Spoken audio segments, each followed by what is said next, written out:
오늘 이 시간에는 또 이어서 욥기에 있는 말씀을 좀 살펴보려고 합니다. 우리가 어제는 욥기 4장과 5장에 나타난 이 엘리바스의 논증을 살펴보았고요.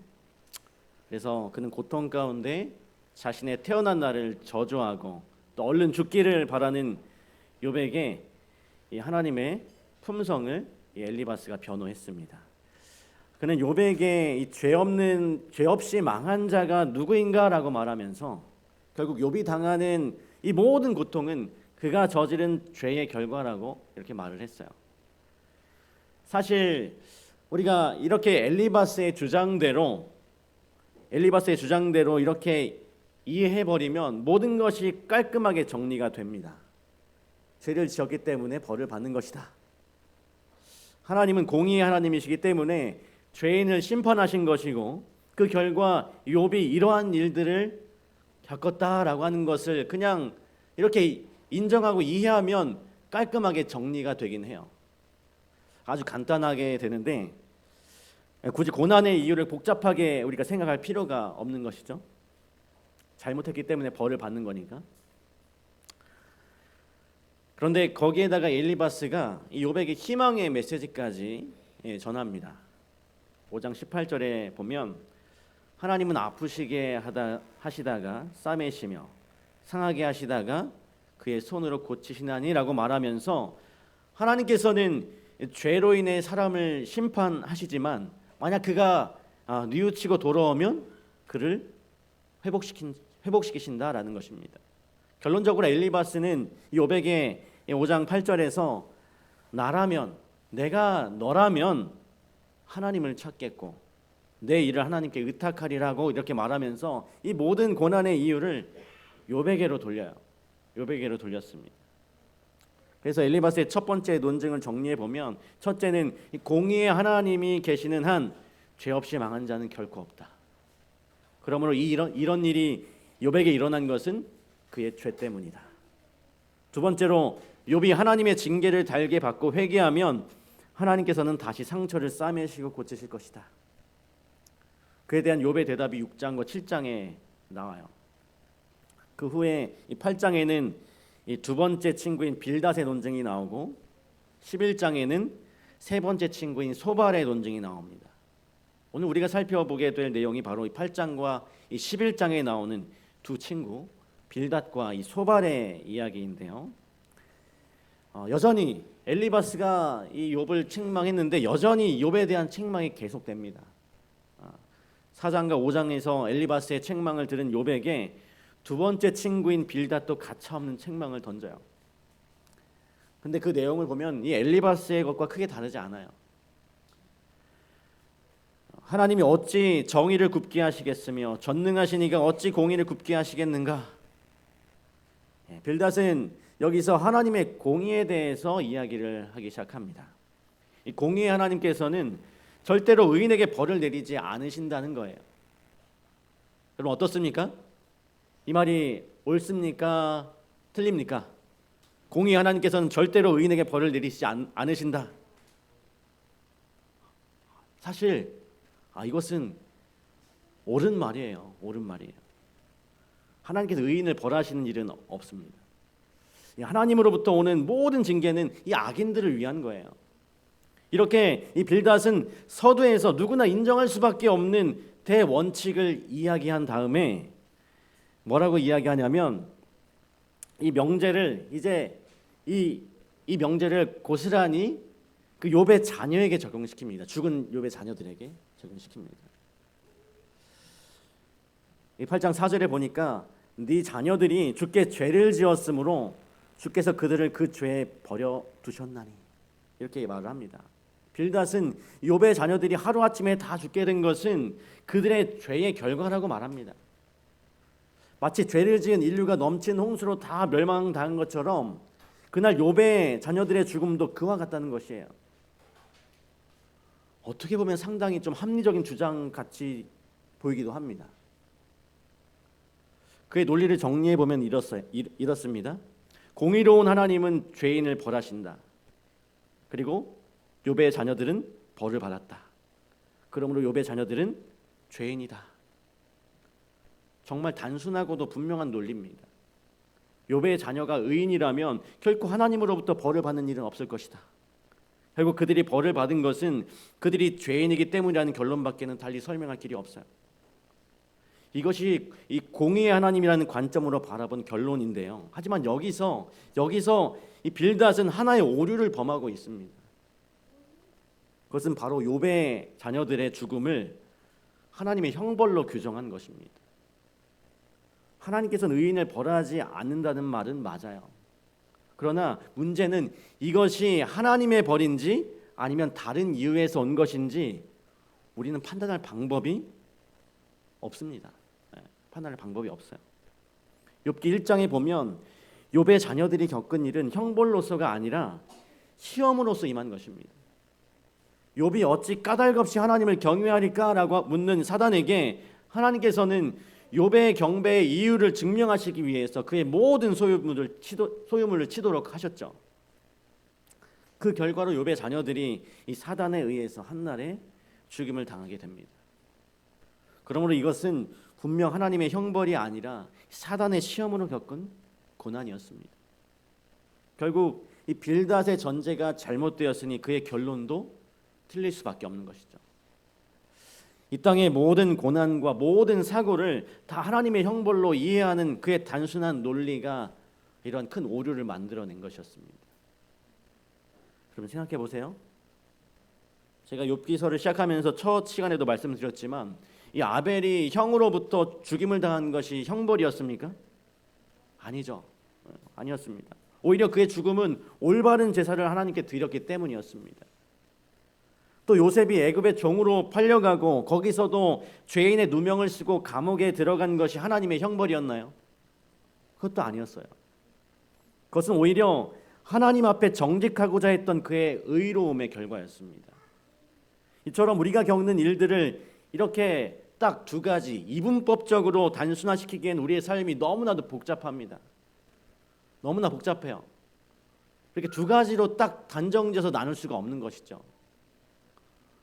결국 욥기서에서 말하고자 하는 핵심이 바로 그것입니다. 욥기서를 끝까지 읽어봐도 왜 욥이 고난을 당했는지, 그것이 과연 정당한 것인지에 대한 하나님의 설명이 없어요.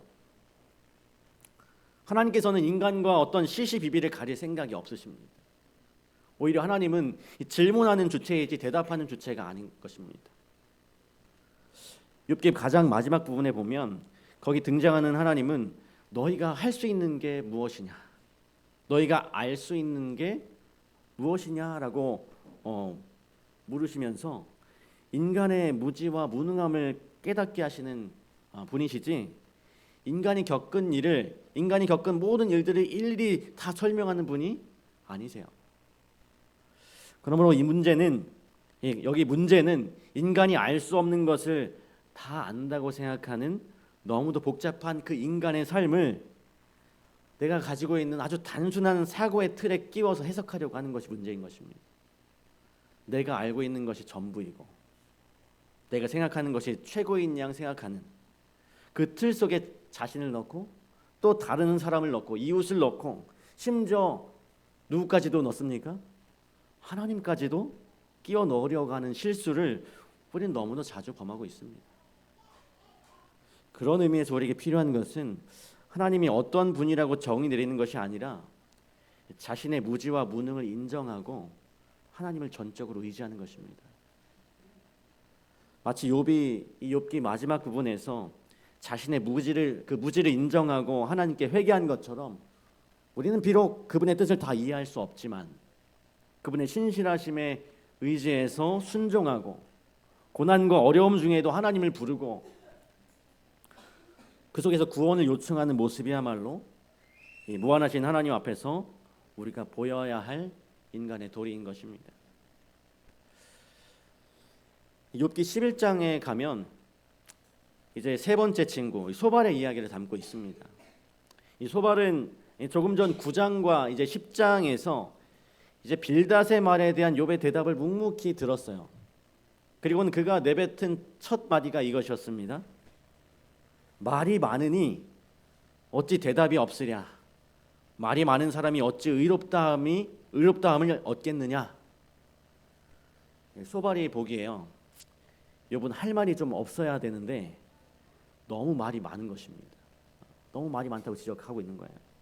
실제로 이 8장에 나오는 이 빌닷의 말보다 9장과 10장에 나오는 욥의 말이 2배가 넘습니다. 그만큼 지금 이 욥은 아주 많은 말을 하고 있어요. 그래서인지 이 소발은 가장 먼저 이 욥의 말이 많은 것에 대해서 꾸짖습니다. 그리고는 6절에서 그는 욥의 또 가슴에 비수를 꽂는 말을 이렇게 해요. 너는 알라, 하나님의 벌하심이 네 죄보다 경하니라. 지금 자신의 그 무죄함을 토로하며 슬퍼하는 욥에게 이 소발은 너는 그보다 더 심한 벌을 받아야 해라고 이렇게 말한 것입니다. 이 표현을 원어 그대로 직역하면 하나님께서 너의 죄 중에 얼마를 잊으신다는 것을 너는 알라, 이 말입니다. 하나님께서 그의 죄 얼마를 잊으셨는데도 이 정도니 네가 지은 죄만큼 벌을 받으면 지금보다 훨씬 더 큰 고통을 겪었을 것이라고 하는 말이에요. 그가 이렇게 욥에게 격하게 반응하는 이유는 아마도 욥이 강력하게 이 자신의 무죄함과 또 하나님에 대한 원망을 쏟아냈기 때문일 것입니다. 하나님을 다 이해할 수도 없고 측량할 수도 없는 그 미물이, 아주 작은 그 미물이 하나님에 대해 이렇다 저렇다 이야기하니까 이 소발이 좀 신경질이 난 것입니다. 그래서 그는 7절부터 이 하나님의 오묘하심과 전능하심을 계속해서 이야기합니다. 욥에게 네가 하나님의 오묘함을 어찌 능히 측량하며 전능자를 어찌 능히 완전히 알겠느냐. 하늘보다 높으시니 네가 무엇을 하겠으며 스올보다 깊으시니 내가 어찌 알겠느냐. 소발이 여기서 말하고 싶은 것은 한낱 미물에 지나지 않는 인간이 하나님을 어떻게 다 이해할 수 있겠느냐라는 것이에요. 하나님의 지혜가 오묘하고 광대하여 측량할 수 없기 때문에 욥이 그것에 대해 함부로 말하면 안 된다고 책망하고 있는 것입니다. 여러분, 이런 소발의 말이 어떻게 또 들리십니까? 하나님의 지혜가 오묘하고 광대하여 측량할 수 없기 때문에 그런 것에 하나님이 하시는 일에 대해서 네가 함부로 말하면 안 된다. 여러분, 이것은 옳은 말인가요? 또 틀린 말인가요? 참 어려워요. 우리가 욥기서가 읽어보니까 참 어렵습니다. 욥의 친구들의 말이 잘 들어보면 다 맞는 말이에요. 다 맞는 말을 하고 있습니다. 그들의 말에 진리를 담고 있어요. 그러나 지금 소발의 문제가 있습니다. 그 진리, 이 하나님의 지혜가 오묘하고 광대하여 측량할 수 없기 때문에 그것을 우리가 함부로 말할 수 없다라고 하는 이 문제, 이 진리를 말하고 있는데, 그러나 지금 소발의 문제는 그 진리를 욥에게만 적용했지 자기 자신에게는 적용하지 않고 있다는 것입니다. 그는 하나님의 오묘함, 그 오묘함은 측량할 수 없다고 욥에게 말해놓고는 자신은 오히려 그 오묘함을 마치 어떻게 해요? 다 이해하고 있는 것처럼, 다 알고 있는 것처럼 말을 하고 있는 것입니다. 이것이 바로 소발의 오류입니다. 우리도 이와 같은 실수를 할 때가 참 많이 있습니다.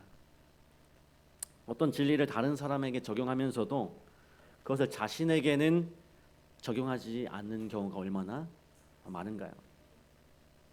남들에게는 이렇게 하라, 헌신하라, 사랑하라, 용서하라고 권면하면서도 정작 자신은 그렇게 하지 못하는 경우가 참 많이 있는 것입니다. 특별히 이 설교자로 살다 보면 이런 자신의 모습을 볼 때가 참 많이 있습니다. 사실 설교를 준비하다 보면 그 초점을 자꾸 청중들에게 맞춰요. 그래서 그들에게 필요한 말씀, 그들이 들어야 할 말씀을 전하게 됩니다. 하지만 그 설교를 가장 가까이에서 듣는 귀는 바로 이 설교자 자신의 귀인 것입니다. 다시 말해서 그 말씀을 남들에게 적용하기 전에 먼저 자기 자신에게 적용해야 하는 것이죠. 이 소발이 욥에게 했던 말, 하나님의 오묘함은 측량할 수 없다는 이 말은 진리였어요. 진리입니다. 욥기 마지막 부분에서도 하나님께서 이 욥에게 하시는 말씀도 바로 그것이었어요. 너희가 하나님의 오묘함을 알 수 있느냐? 그것을 물으십니다. 그러나 문제는 그 진리를 소발 자신에게는 적용하지 않았다는 것입니다. 자신은 하나님의 뜻을 다 이해하고 알고 있다는 마음으로 욥을 정죄하고 권면하고 교훈한 것이 바로 그가 범하고 있는 잘못이었어요. 오늘 우리도 이러한 잘못을 범하지 않도록 늘 자신을 먼저 살펴야 하겠습니다. 정말 제 자신도 여러분들 앞에서 이렇게 설교를 하고 말씀을 전하지만 참 말씀을 전하면서도 제가 그렇게 하지 못하는 그런 제 자신의 모습을 볼 때 참 괴로울 때가 있습니다. 오늘 우리가 이러한 잘못을 범하지 않도록 늘 자신을 먼저 살펴야 하겠습니다. 욥의 두 친구, 이 빌닷과 소발의 이야기를 우리가 살펴보았어요. 이 빌닷은 이 하나님의 공의를 내세워서 욥이 벌을 받는 것은 그의 죄 때문이라는 결론을 내렸고, 또 소발은 하나님의 오묘하심을 내세워서 욥이 하나님을 다 이해할 수 없다는 것을 이야기했습니다. 이러한 그들의 주장 분명 오류를 포함하고 있지만 또 한편으로는 분명 진리를 담고 있습니다. 우리가 앞서 그들이 범하는 오류를 생각해 봤다면 이제는 그들이 말하는, 그들이 주장하는 진리, 그들의 주장에 담긴 그 진리를 한번 살펴볼 텐데, 이 내용이 욥의 삶에 어떻게 적용돼야 하는지 함께 생각해 보도록 하겠습니다. 먼저 이 죄를 징벌하시고 또 보응하시는 하나님의 그 예로 노아 홍수의 이야기를 좀 생각해 봤으면 좋겠어요. 일반적으로 욥이 살았던 시대를 족장 시대로 보는데요. 그에 대해서 다양한 근거들이 있습니다. 먼저 약 200년 정도로 짐작되는 그 욥의 수명, 욥의 생존 기간이 이 족장 시대의 일반적인 그 수명의 길이와 비슷하다라고 하는 것이고, 또 두 번째로 욥이 누리고 있던 부귀들, 욥의 재산 정도가 이 가축의 수요로 나타나는데 이것은 이 족장 시대의 관리와 비슷한 것을 볼 수가 있습니다. 그리고 또한 이 아브라함과 이삭과 야곱, 이런 족장들과 마찬가지로 욥은 이 자기 가문의 제사장적인 역할을 하고 있다는 점이 이 족장 시대에 욥이 살았다라고 하는 것을 뒷받침하고 있습니다. 물론 이것이 정확한 기준은 아니지만 어느 정도 그 시기를 추정하는 데 도움은 될 수 있어요. 그런데 이 말씀을 드리는 이유는 만약 이 욥이 아브라함과 비슷한 족장 시대의 사람이었다면 그는 이미 이 노아 홍수의 이야기를 잘 알고 있었을 것이라고 하는 것입니다. 전 세계적인 그 홍수로 인해서 하나님의 심판을 경험한 이 자들은 이 하나님의 보응이라는 주제를 아주 뼛속 깊이 각인하고 있었을 거예요. 다시 말해서 이 죄를 지으면 벌을 받게 된다는 사실을 그들은 분명히 기억하고 있었을 것입니다. 아마도 당시에 이러한 인과응보적인 신학이 욥의 친구들의 생각에 깊이 뿌리를 내리고 있었던 것 같습니다. 하지만 이러한 하나님의 그 보응 중에서도 여전히 은혜의 결함은 나타나 있죠. 예를 들어서 노아 홍수 때에 그 모든 인류가 다 멸망했지만 거기서 발견할 수 있는 은혜는 바로 방주인 것입니다. 죄로 인해 온 땅을 멸하실 것이지만 그 중에 죄를 돌이켜서 하나님께로 돌아오는 자들에게는 구원을 약속하신 것, 바로 이것이 심판에 나타난 은혜이죠. 그런데 사실 욥의 세 친구의 말을 가만히 살펴보면 그들의 주장에 이 은혜의 개념이 전혀 없던 것은 아니었습니다.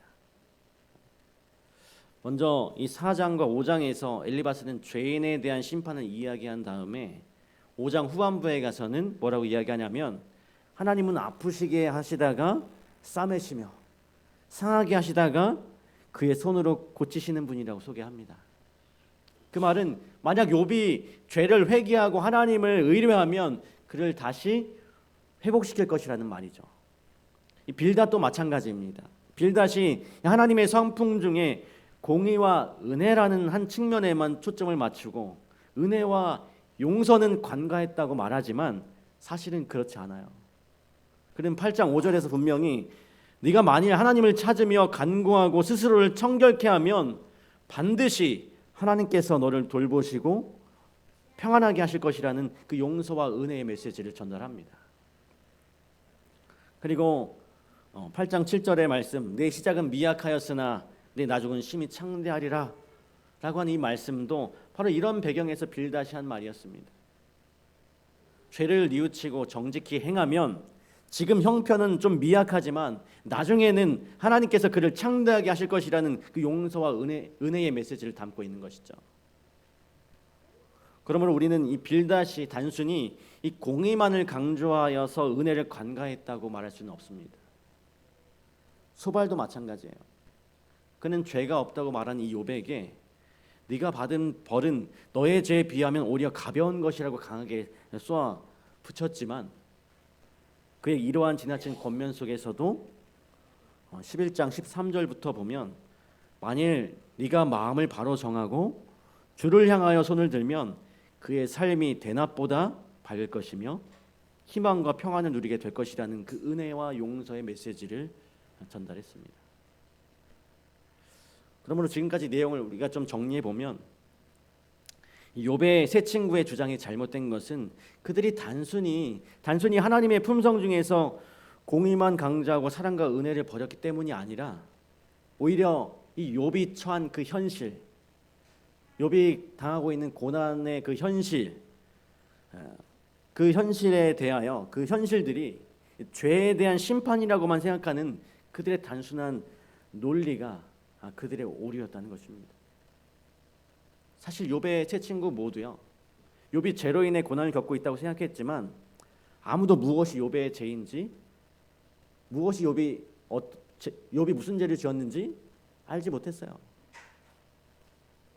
이것이 죄를 지적하는 선지자들의 기별과 가장 큰 차이입니다. 하나님께서 이 선지자들을 통해서 백성들의 죄를 지적할 때는 그들이 돌아서야 할 구체적인 죄악이 무엇인지 제시가 되었습니다. 하지만 욥의 친구들은 단지 욥이 고통받고 있다는 그 사실만을 보고서 그 원인을 욥의 죄라고 짐작했을 뿐이에요. 이것이 그들이 범한 오류입니다. 그러나 그들의 주장 자체가 잘못된 것은 아니었어요. 죄인을 심판하시고 회개한 자들을 용서하신다는 그들의 주장, 그것은 잘못된 것은 아니었습니다. 성경에는 이 하나님의 말씀에 순종하면 복을 받고 또 불순종하면 벌을 받는다는 내용이 참 많이 나옵니다. 신명기 6장 24절 25절 말씀이라든지 또 사무엘상 12장의 말씀을 보면 순종하는 자들에게는 직접적인 복과 또 번영이 약속되었고 반대로 여호와의 명령을 거역하면 여호와의 손이 그들을 치실 것이라는 분명한 메시지가 기록이 되어 있습니다. 이것은 누구도 부인할 수 없는 성경의 가르침이에요. 그리고 이러한 하나님의 심판을 가장 드라마틱하게 전하고 있는 이야기가 성경에 있는데요. 바로 이 그림에 나와 있는 이 장면입니다. 이 고라와 다단의 이야기, 그들이 반역하는 이야기입니다. 여기 이 고라는요, 레위 지파 중 고핫의 손자였고 모세와는 사촌지간이었습니다. 우리가 잘 알듯이 이 레위 지파는 다른 모든 지파들에 비해서 성전에서 봉사할 수 있는 특권을 누렸어요. 뿐만 아니라 이 고라가 속해 있는 고핫 자손들은요, 레위의 그 세 아들 고핫과 무라리와 게르손 중에서 특별히 성소 안에 있는 중요한 성물들을 운반하는 책임을 감당했습니다. 다시 말해서 레위 지파였고 그 중에 고핫의 손자였던 고라는 다른 사람들에 비해서 이중적인 특권을 누리고 살았습니다. 레위 지파로서의 특권과 그 중에서도 특별히 고핫 자손만이 누릴 수 있는 특권을 누렸던 사람이었어요. 하지만 그럼에도 불구하고 고라의 마음속에는 더 많은 특권을 누리고자 했습니다. 더 많은 특권을 누리고 싶은 욕구가 생겼어요. 루스벨도 그랬죠. 루스벨도 모든 피조물들 중에 가장 큰 특권을 누렸지만 그는 더 큰 특권을 갈망했습니다. 이래서 이 고라는 레위 지파 중에 아론의 자손들에게만 세습되는 제사장 직분을 요구하면서 모세와 아론에게 누가 너희를 우리의 지도자로 세웠느냐? 너희와 우리가 다를 게 무엇이냐라고 따집니다. 왜 너희만 특권을 독점하느냐라고 따져요. 그래서 이렇게 시작된 작은 질투는 결국 많은 사람들의 마음까지 번지게 되었습니다. 그 결과 이 고라의 반역에 다단과 아비람 많은 사람들이 동조하게 되었어요. 이렇게 지도자의 권위가 땅에 떨어졌을 때 하나님께서 직접 나서실 수밖에 없었습니다. 왜냐하면 이 지도자의 권위의 문제는 본인이 방어할 수 있는 문제가 아니기 때문입니다. 이 문제는 그를 지도자로 임명하신 분이 직접 나서서 정리해야만 하는 성격의 문제였어요. 그래서 하나님께서는 결국 이 고라와 함께 반역에 동참한 자들을 회막 앞에 서게 하셨고 땅이 입을 열어서 그들을 삼키게 하셨습니다. 하나님께서는 여기서 죄에 대한 즉각적이고 직접적인 형벌을 내리셨습니다. 반역에 동참한 모든 사람들과 그들의 가족들, 심지어 그들의 물건들까지도 다 땅으로 삼킴을 받거나 하늘에서 불이 내려와서 다 태워졌어요. 이것이 바로 민수기 16장 30절에서 모세가 말한 새 일이었어요.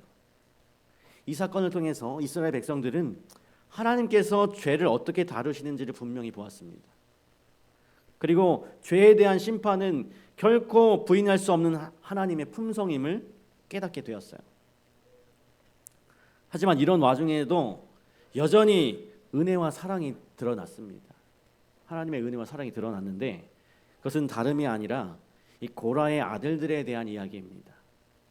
민수기 16장에서는 고라에게 속한 모든 사람이 다 죽었다고 말했지만 후대의 기록에 보면 여전히 고라의 자손들이 남아서 하나님의 전에서 봉사한 것을 말해주는 기록들이 있어요. 특히 이 고라의 자손들은 다윗 시대의 성전에서 활동하는 유명한 음악가들이었어요. 그리고 그 자손 중에는 선지자 사무엘도 포함되어 있었습니다. 또한 시편 84편에 보면 성전을 사모하는 노래가 나오는데 이것 또한 이 고라 자손의 시로 소개되어 있습니다. 이처럼 이 고라의 반역과 심판의 그 소용돌이 속에서도 하나님의 편의 선자들을 위하여 구원의 길은 열려 있었던 것이죠. 마치 홍수로 그 세상을 멸하실 때에 방주를 준비하셨던 것처럼. 어쨌든 우리는 이 고라의 이야기를 통해서 하나님은 분명 심판의 하나님이라는 사실을 깨닫습니다. 물론 그러한 심판 중에도 언제나 하나님의 은혜가 제공되지만 그것이 심판을 무효화할 수는 없다는 것을 또한 깨닫게 되는 것이죠. 이 공의와 사랑의 하나님께서 언제나 심판과 용서를 함께 우리에게 제시하십니다. 중요한 것은 거기에 우리가 어떻게 반응하냐 하는 것이에요. 방주 안에 있을지, 방주 밖에 있을지, 고라의 무리 안에 있을지, 그 고라의 무리 밖에 있을지. 이것은 오늘 우리 모두의 선택이라는 것을 보여주고 있는 것입니다. 오늘 우리 모두가 죄의 편에 서지 말고 하나님의 편에 서기로 선택함으로 하나님께서 제공하시는 그 은혜를 받는 우리 모두가 되길 간절히 바랍니다.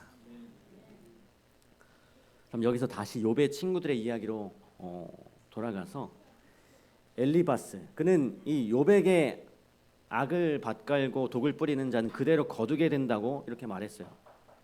결국 심는 대로 거둔다는 그런 말인데 이것은 하나님의 공의로운 심판을 이야기하는 것입니다. 빌닷도 역시 하나님이 어찌 정의를 굽게 하시며 공의를 굽게 하시겠느냐고 이렇게 말합니다. 의인이 하나님으로부터 벌을 받는 일은 없으니 너의 죄를 회개하라는 것이 그의 기별이었어요. 소발 또한 그는 하나님의 오묘하심과 강대하심에 대해 이야기하면서 하나님의 뜻을 다 헤아리지도 못하면서 그분을 원망하는 욥에게 회개하라고 기별을 전했습니다. 자, 지금 이들의 이 욥의 세 친구들의 이야기의 초점이 어디에 맞춰져 있습니까? 바로 하나님의 심판에 맞춰져 있어요. 죄를 지은 자는 그에 합당한 벌을 받게 된다는 말입니다. 그럼 또다시 질문을 드립니다. 이 말이 틀린 말인가요? 옳은 말인가요? 죄 지은 자는 그에 합당한 벌을 받게 된다. 우리는 계속해서 하나님 앞에 죄를 지은 자들에게 임한 그 심판의 내용을 살펴보았습니다. 결국 하나님께서는 죄인을 심판하세요. 이것은 부인할 수 없는 진리입니다. 그렇다면 이 욥의 친구들의 잘못, 계속 말씀드리지만 그것은 죄를 심판하시는 하나님에 대한 오해가 아니라 오히려 욥의 고난에 대한 그 오해였습니다. 세상의 모든 고난을 하나님의 형벌로 보아서는 안 된다는 것이죠. 분명 하나님은 죄를 벌하시지만 그렇다고 해서 모든 고통이 다 하나님의 벌이 아니라는 말입니다. 결국 이 문제는 유한한 인간이 자꾸 하나님을 대변하고 하나님의 입장에서 변호하려고 하는 것입니다. 그러다 보니까 유한한 지식과 유한한 언어로 하나님의 그 마음을 설명하게 되고 그 속에서 오류를 범하게 되는 것이죠. 하나님께서 우리에게 오늘 요구하시는 것은 설명이 아니라 믿음이에요. 물론 이 말은 신앙에서 이성적 이해를 배제해야 된다는 말은 아닙니다. 이성적으로 말씀을 연구하고 전하는 것은 매우 중요하죠. 그러나 보다 궁극적인 측면에 있어서는 우리는 스스로의 그 무지를 인정하고 전적인 믿음으로 나아가야 한다는 것입니다. 우리는 다른 사람의 고통에 대해서 어떤 판단을 내리기보다는 그를 위하여 하나님의 자비와 도움을 구할 필요가 있는 것입니다. 그렇습니다. 고난 중에 있는 자들에게 우리가 해야 할 것은 그 고난의 이유를 분석하고 평가하는 일이 아니라 그 고난을 통해 좌절하는 대신에 오히려 더 굳은 믿음으로 이겨낼 수 있도록 기도하는 것이죠. 이것이 우리에게 필요한 태도라는 것을 우리는 이 욥의 세 친구의 모습을 통해서 배워야만 하는 것입니다. 오늘 우리는 이 빌닷과 소발이 욥에게 한 이야기와 또 성경 속에 나타난 하나님의 심판에 대해 생각해 보았습니다. 성경은 너무도 분명히 심판에 대해서 이야기하고 있어요. 빌닷과 소발 역시 심판하시는 하나님의 관점에서 욥을 권면했죠. 이것은 아주 지극히 성서적인 개념입니다. 하지만 그들의 문제는 욥이 당하는 그 고난의 이유를 그의 죄 때문이라고 너무 쉽게 단정 지었다는 것입니다. 그들의 물음은 고난의 이유가 무엇이냐, 그것이 되어서는 안 되었어요. 단지 그들은 이 고난 가운데 있는 친구가 믿음을 잃지 않도록 끝까지 하나님을 의지할 수 있도록 격려하고 기도해야만 하는 것이었죠. 이것이 고난을 당하는 자들에 대한 올바른 자세인 것입니다. 고통의 이유를 묻는 것이 중요한 것이 아닙니다. 오히려 고통에 어떻게 반응하며 살아야 할지가 중요한 것이죠. 오늘 이것이 우리가 기억해야 할 교훈인 것 같습니다. 이 고난당하는 사람한테 이 욥의 친구들과 같이 이렇게 말하면 참 저 같아도 싫을 것 같아요. 기분이 나쁠 것 같습니다. 차라리 안 오는 게 도와주는 것 같고, 오히려 위로와 용기 또 힘을 준다면 오히려 하나님께 돌아가고자 하는 마음이 들 것 같다는 생각이 드는데, 어쨌든 오늘 우리가 취해야 할 태도는 심판의 자세보다는 긍휼과 하나님의 은혜를 구하는 그런 중보자의 역할, 이러한 사람이 되어야 할 것 같습니다. 우리가 심판은 하나님께 맡기고 긍휼과 하나님의 은혜를 구하는 그런 중보자의 역할을 감당하시는 우리 모든 직산교회 성도들 되시길 간절히 바라면서 오늘 말씀을 마치도록 하겠습니다.